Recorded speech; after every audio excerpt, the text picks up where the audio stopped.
Hey everyone, it's Blake here from ChessPathways.com, and today we're going to be talking about the Queen's Indian Defense. The Queen's Indian Defense is a response to the Queen's pawn opening, so White's going to begin the game with pawn to d4. Black plays knight f6, taking the e4 square under control. White's most popular move here is c4, grabbing more space. Now Black plays e6, and usually when someone plays e6 here, they're intending to play the Nimzo Indian Defense. So I'll put a link to my video on that opening down in the description. That's after White plays knight to c3, Black's going to play bishop b4 and just pin this knight to stop White from playing e4 immediately.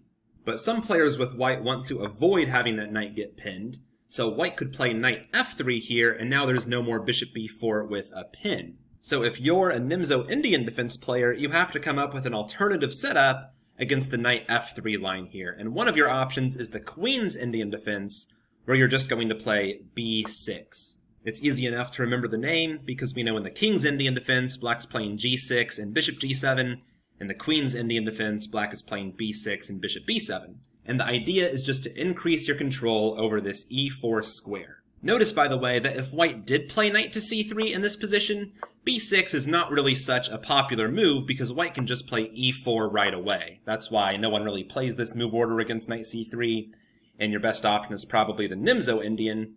But against knight f3, White doesn't have enough control here of e4 yet to play e4, so b6 is a very logical move.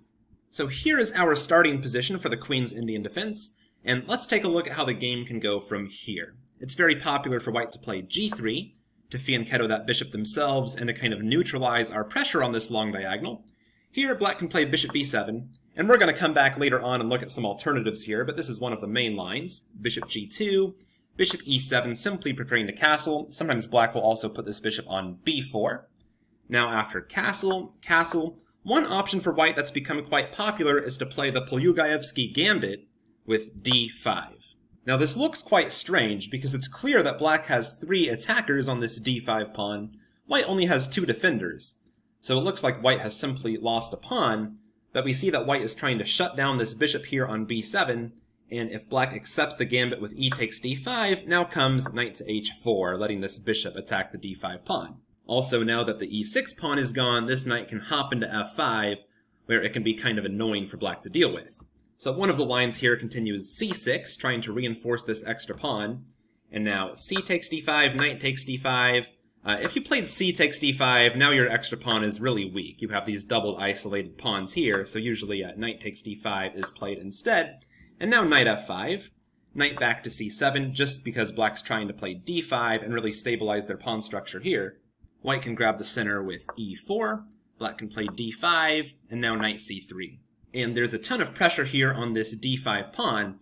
White's actually threatening to remove the queen from defending that pawn by exchanging here on e7, and then after the queen takes, White would be able to win this pawn here on d5 because White has 4 attackers on that pawn.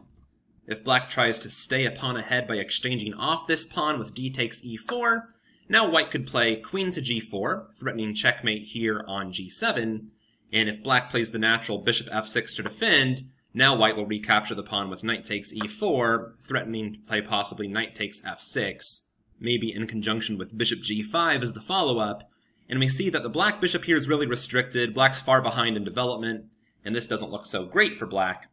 So instead, after knight c3, Black can play bishop f6 right away, and now White gets to isolate this pawn with e takes d5, c takes d5, and bishop f4, and White is considered to have good compensation here for a pawn. This d pawn can still be a target, and all the White pieces are very active. I know that was a complex line that I went through pretty quickly, so let's take a step back and just look at a couple alternatives within the Polyugaevsky Gambit. After e4, we looked at d5, and it looks like Black ends up with an isolated pawn.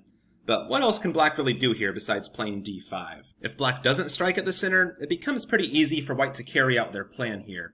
For example, c5 could be tried, trying to open up this bishop once again, but now comes queen to g4, really coordinating well with this knight here on f5, and after bishop f6, now comes f4, intending possibly e5, and this is a pretty difficult position for Black to handle. So that was one option for White. Watch out for the Polyugaevsky Gambit with this d5 pawn sacrifice. But if White does not want to make that pawn sacrifice, the game might continue with knight to c3, and now Black can play knight to e4, again showing why it's so valuable to control this e4 square, and black seeks some exchanges here to alleviate the pressure on their position. Queen c2, black can go ahead and take here on c3, and now strike at the center with c5. After, for example, rook d1, d6, black has his fair share of central space now, and after b3, black can even intensify the pressure with bishop f6, eyeing this d4 pawn. Going back here in the opening after 5 bishop g2, we looked at bishop e7 before, but I mentioned that sometimes black plays bishop b4 check instead, and after white blocks this check with bishop d2, black will sometimes even play a5. Now, if white were to exchange here on b4, black would end up with doubled pawns, but that would also give this rook a nice open file here. So usually white won't do this. White can castle, black can castle, and now white often plays bishop f4, just removing the possibility for this bishop to exchange, and then white could drive it away later with a3.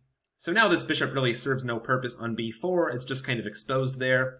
Black can retreat it with bishop e7, and the game is going to look pretty similar to what we saw in the main line we just looked at, knight c3, and now black comes into e4, queen c2, black gets to exchange there on c3, black plays d6, rook a1, knight d7, finishing up development, and if white plays knight e1 here, exchanging off the white squared bishops, black's happy to oblige, and then black can play bishop f6. And black is considered to have no problems in this position, and black can strike at the center later on with either e5 or c5 with a good position. So we've looked at some of the main ideas here. Let's go all the way back here to move 4 after white plays g3. We've looked at bishop b7. Sometimes black plays bishop a6 here, targeting this c4 pawn. This is called the Nimzowitsch variation, and I'll just pull a sample line here. White can play b3 to defend that pawn, and now black plays a maneuver that's kind of strange if it's your first time seeing it, but this maneuver is used in a couple different queen's pawn openings. Black plays bishop b4 check, and after white blocks the check with the bishop, now the bishop retreats to e7. So black really just developed the bishop to e7, but they forced white to play this move, bishop d2. It looks like black lost a tempo, but this bishop isn't really happy on d2. It blocks the queen from defending the d-pawn, and it's just not a very active square. So that's why black provokes that move. Now we have bishop g2, c6, bishop c3, and d5, and we kind of get a pawn structure here that resembles a Slav defense. We see black's not too apprehensive about pushing d5 in this line because it doesn't block in the bishop. The bishop's already on a different diagonal. One of the main lines goes knight e5, knight f to d7, just trying to get rid of that knight. Of course, you can't play knight b to d7 because the c-pawn is hanging, but knight f to d7 is completely safe. So knight f to d7, knight takes d7, knight takes d7, knight d2. Both sides just finish up their development, and each player will castle. And now rook c8. If white tries to expand in the center by finally getting this e4 move in, black is ready to meet it with c5 and strike more at the center themselves, and we're going to get a very tense game from here. Lots of pawn tension here in the center. Finally, coming back here to our starting position, so far we've only been looking at white playing g3. White has a couple other moves here. White sometimes plays a3 just to stop all these ideas with bishop b4, but bishop b4 isn't really a huge threat to white, so white usually doesn't waste this tempo. White can also just play e3 here, trying to develop their bishop to d3 instead of to g2. So here's a sample line based on that continuation. Bishop b7, bishop d3, and here black could play c5, striking at the center. d5 is also possible, but that blocks in the bishop. We're going to see that black sometimes plays that move later on, though. After castles, bishop e7, knight c3, black now can exchange on d4, and now strike with d5. And they know that this move's not really going to block this bishop. They can always exchange this pawn off later here on c4, and this bishop will be open, and this d-pawn could even become isolated. For example, after c takes d5, knight takes d5, we get a typical isolated queen's pawn position, where white has a space advantage, but this pawn could also be a weakness later on in the game. Thank you very much for watching. I hope you enjoyed the video. Please make sure you visit chesspathways.com and get signed up there. It's completely free. Only takes 5 seconds, and I will send you a free move-by-move guide to chess thinking when you join. There's a link down in the description. You can go ahead and click it to visit the site. Please get signed up. Thanks, and I will see you there.